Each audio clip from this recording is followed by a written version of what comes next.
সকাল থেকে উঠে আমার বউটা শুধু কাজ আর কাজ। নাও, আজ আমি তোমার জন্য চা বানিয়েছি। তাই? ধরো, ঠান্ডা হয়ে যাচ্ছে তো। চায়ের স্বাদে যতই মিষ্টি দাও না কেন, তোমার ভালোবাসার মতন মিষ্টি হবে না।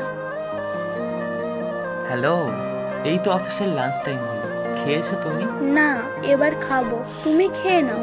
হুম, খাচ্ছি। অফিসের কাজে যতই প্রেশার থাকুক না কেন, তোমার হাতের রান্না খেলে সব ক্লান্তি দূর হয়ে যায়।